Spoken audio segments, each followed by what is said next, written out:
welcome to Beyond Sunday. We're really glad that you could join us. With me is Pastor Steve Ingold and Pastor Trisha Madsen. Welcome. Hello. Hey.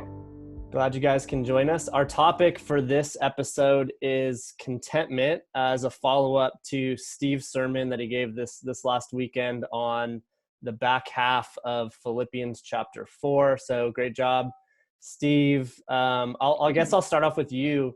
As you were prepping for giving this message in Philippians 4 and focusing in on contentment, what did you learn? Like, what did you get out of the text that applied to you specifically, that maybe it was a new thought for you or something that you needed to grow in regards to contentment?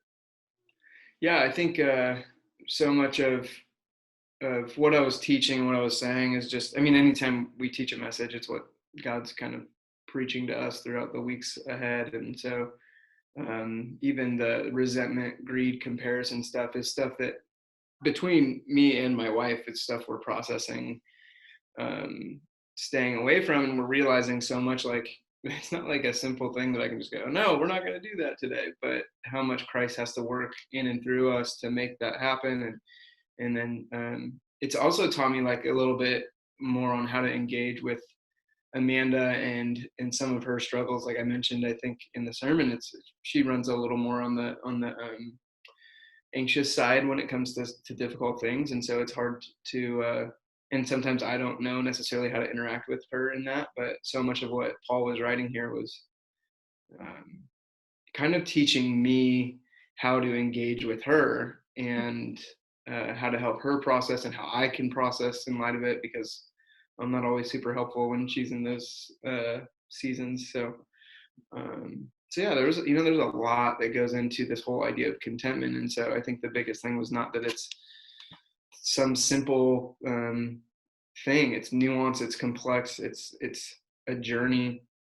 And that was one thing. I had a chance to talk to Walter Henson, who wrote a commentary on Philippians. My mentor is good friends with him, and I got a phone call with him. He lives in Chicago, and we were talking about Philippians 4, and he said, I think the thing that people often do is they make contentment a one-time experience. And he's like, it's not a static approach. It's learned behavior. And he said that to me like 12 times. And it was really, really helpful for him to process that with me. So That's cool. Trisha, what about you? As you listened to the message and you thought about kind of your experience with contentment and Philippians 4, like what kind of things that were top of mind for you in terms of what you were feeling and thinking in response to that message? Yeah, I was talking with Kevin last night, and I was telling him that I was kind of struggling to prepare to come and talk with you guys about this today, because Philippians 4 is actually one of those books in my Bible where, like, I'll jot things down, and I've had this Bible for about 12 years, and in the margin are all kinds of questions. It's like, one's a prayer. Oh God, please take away my anxiety. Because it starts out with, don't be anxious about anything. And then it moves into this thing about contentment, and it says, like, that sounds amazing, also impossible, So I'm reading my notes, and it was a good indication of over the years where I've been at with this scripture. And for me, maybe right now, having moved into more of a healthy place, but as someone who probably will always consider them someone who struggles with a mental health issue, with struggling with anxiety, struggling with depression, this scripture is confusing for me. And it feels like maybe I've been either misunderstanding it in the past, or fight that misunderstanding even still now. Or maybe I was taught wrongly that this is a command. Like, you have to do this. You have to be content right now. You have to not be anxious right now. And I was telling Kevin, like, even at my worst, I think I go, oh, it's a sin. This is a sin to be anxious, just like all of the commands that God has given. Anytime I'm anxious, it's a sin.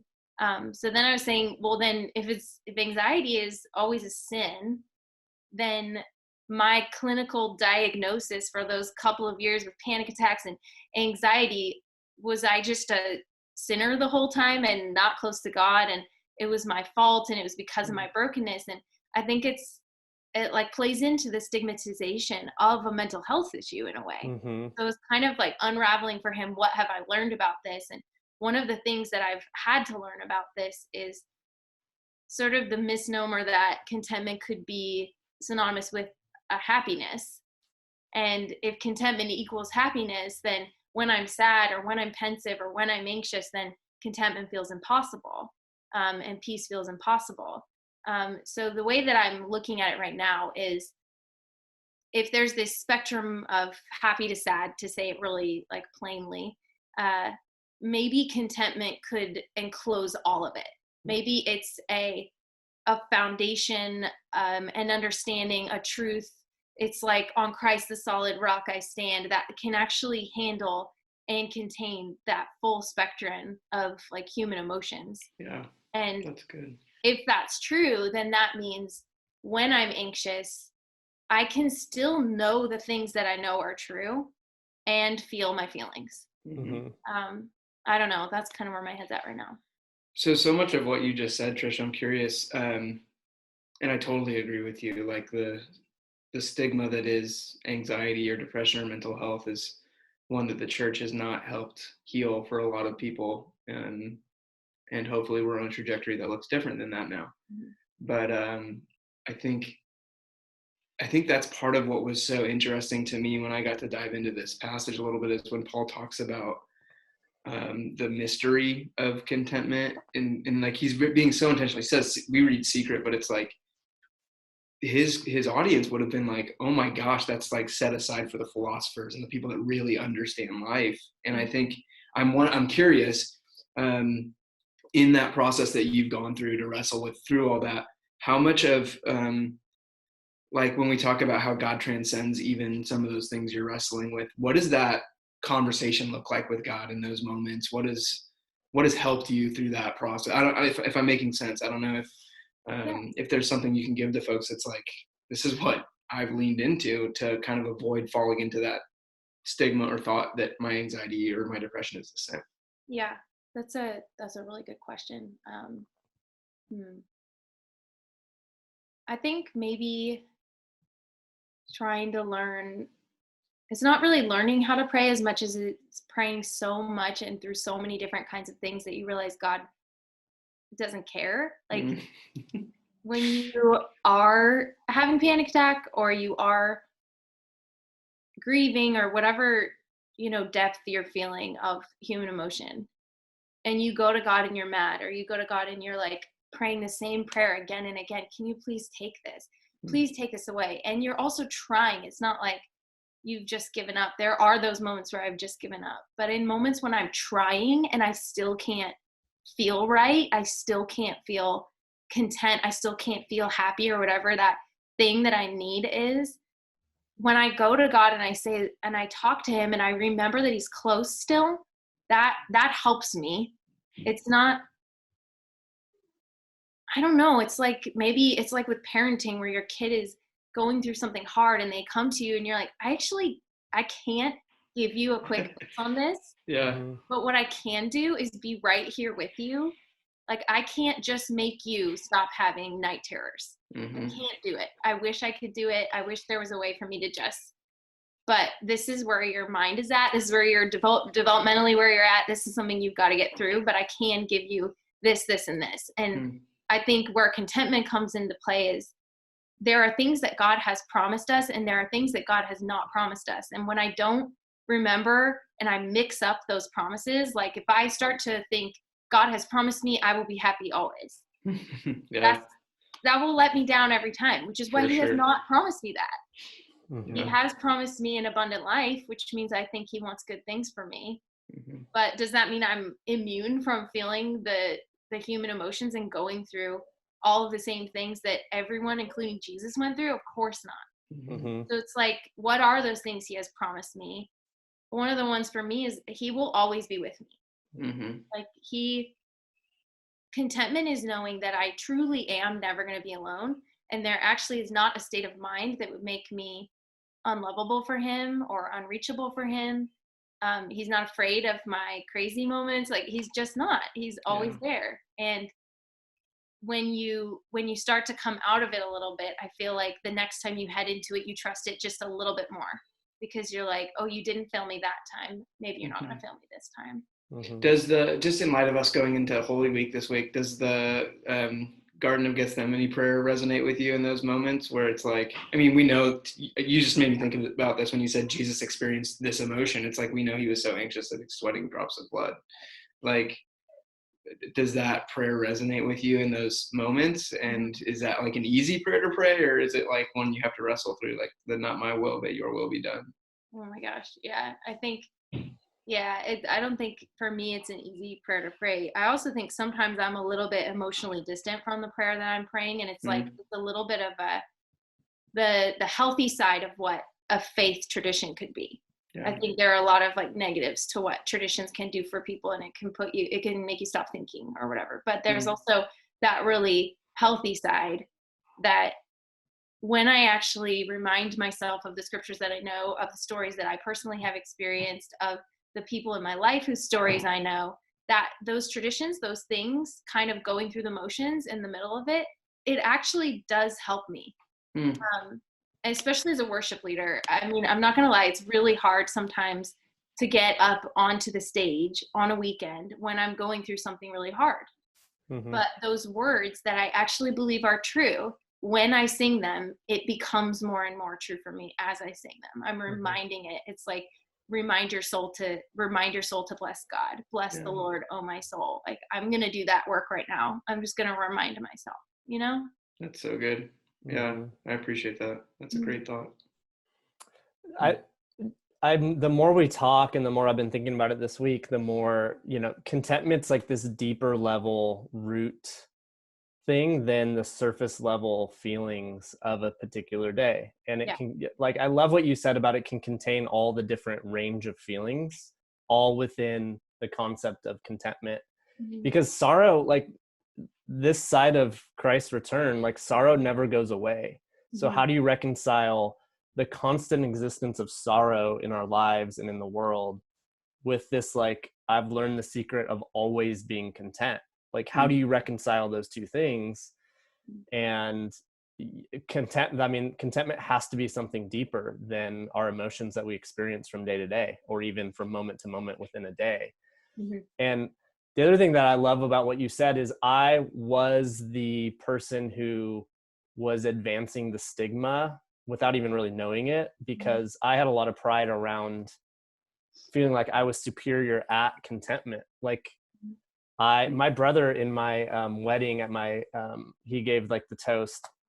And one of the things he praised me on is he's like, Chris is always content.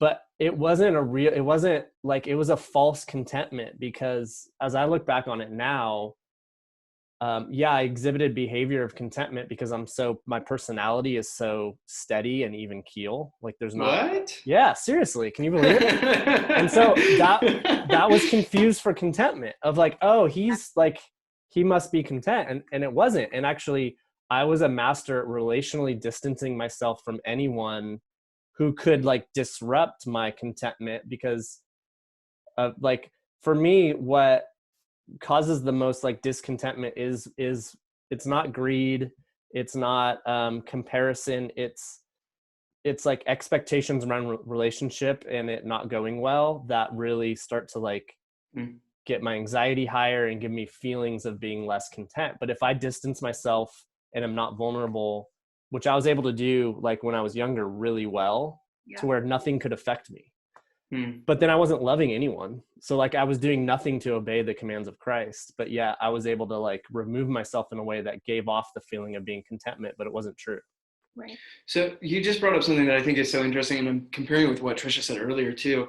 Like there's, I think within that range of emotions that Trisha's talking about, there's certain things that are sinful that steal the opportunity to be initiated in the mystery of contentment.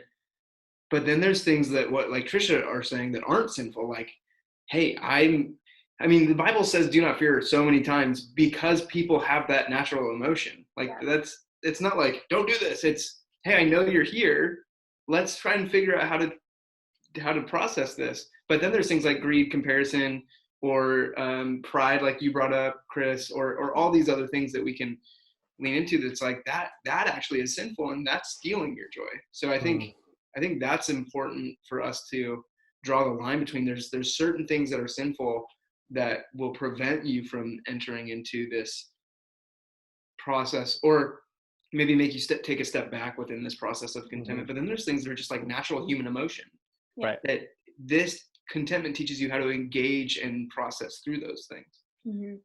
So yeah, I just thought about that when you were talking. With like a deeper understanding that I'm fine. Right. Like going back to the promises of God, the contentment stems out of, I mean, it's Christ working in us, but for me, it's going back to the reality of, okay, Jesus is in charge of everything. He's already been victorious. He's got, like, we're in Passion Week, right? This is like the ultimate week to reflect on these things of his victory and ultimately what he's secured for each and every one of us. And how much time am I sitting, like, just sitting with that truth and letting it kind of take over my other thoughts and my other expectations. I mean, for me, expectations get me in trouble a lot, because like how I've set up my expectations is going to dictate how I process through the different things that come my way throughout the day. And even my level of contentedness is largely tied to what expectations I have for a particular day or a particular thing or a particular relationship. And generally when my expectations are out of alignment with God, I get very discontent because everything gets out of alignment. Yeah. And so that's hard for me to like figure out, okay, what aligns my expectations with what God's promises are and what I can count on and what I'm called to. And then I set my mind and heart up in a way to whatever comes my way, whatever emotions, like Paul says, I'm good. Like I can do it through Christ. What you're bringing up is kind of, it reminds me of what Paul writes about when he's talking to the Philippians about their gift. Because I think if his contentment was based on his expectation of their meeting of his needs, then it would have, contentment would not have been possible, because at a certain point people will let you down. B, their whole relationship would have been based on that, and we talked a little bit about that, of how that's when a friendship breaks down. And I think that's what's so interesting is, as we interact with anything, people, things, what was the other thing you said? Certain situations, whatever. Like there is a triangular relationship within those things to say, hey, God's working and moving within this.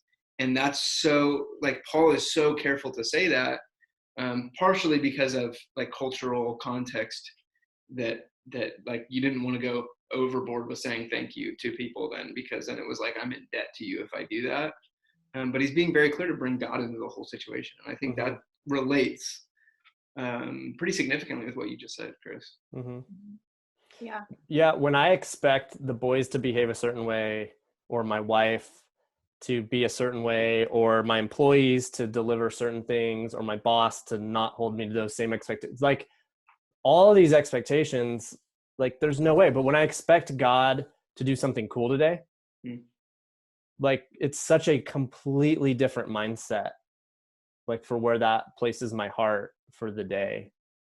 And I usually don't do that. Like I usually fail at that. So this was a good message for me to kind of get back to, okay, like what is my mindset at the beginning of the day? Is my mindset like God's going to do something cool today? Like he promises he's with me. He promises he's at work. He's called me to something significant. So that's my expectation. Trisha, I know you in this, well, maybe steal a little thunder from the next series, but I know you talked to me a little bit about the psalm that's really been resonating with you in light of what Chris just said, like seeking God's face always. Can you explain that a little bit to folks? Yeah, there's, I think it's Psalm 105, and it's David, and he's writing, he says, seek the Lord in his strength, seek his presence continually. And it first shows up in First Chronicles when he's set up the Ark of God, and he's teaching the worship leaders how to sing. And he says, sing this song. And he says, sing it over to people and then teach it to the people. And then he brings it back in the Psalms. And I mean, I've loved that scripture for a long time, and I'm not really that person who has like a bunch of them on hand, but that one sticks with me. But the seek his presence continually thing has been important for me in something like contentment, because it has that element of time, like how often, but it's also like in what way. Yeah. Have you sought him in the middle of your joy? Have you sought him in the middle of your pain? Like, you could look at the flip side of this. There are so many times where I only seek him out when I'm in pain. Like, he actually wants all of it. He wants you. He wants to be with you. And he doesn't need to be reminded that we're here, and like, he knows it. He's always waiting. Yeah. We're the ones that forget and need to be reminded, oh my gosh, I was not actually made just for this. I was made for Jesus. Like, I was made for heaven. And so even in our discontentment, one of the things that feels like a challenge to me, but in a good way, is when I feel discontent, what part of the heart of God am I probably missing out on? Because ultimately, like, contentment is heaven, is peace, harmony, everyone together with Jesus, like full love, fully loved and fully with God and forgiven, all of it. So I don't know that we're really capable of full on contentment until we're there, but can the discontentment be this marker to show us, oh, I was made for something so much more, and what is it? And point me right back to who he is. Like, when the people who I love who have died, like, my hope is in the fact I'm going to see them again. That actually does matter. It doesn't make it not sad though. Yeah. And it doesn't take it away. Yeah, But no doubt. there is still this underlying solid hope, even if sometimes it feels like small, Yeah. It's still there always. Yeah, for sure. There's so much good stuff in here. Like, I love this topic, and Philippians chapter 4, for me, it's one of my favorites, and it's challenging, but there's just so much here. So I'm really thankful that we were able to spend time in the book of Philippians, and we're going to wrap up the book of Philippians this weekend, Easter weekend. We're actually going to go back to Philippians chapter 2, where Paul talks about the resurrection, and it's going to be awesome. So thank you guys for joining, and appreciate the time that you put into this, and Steve, the time you put into your message.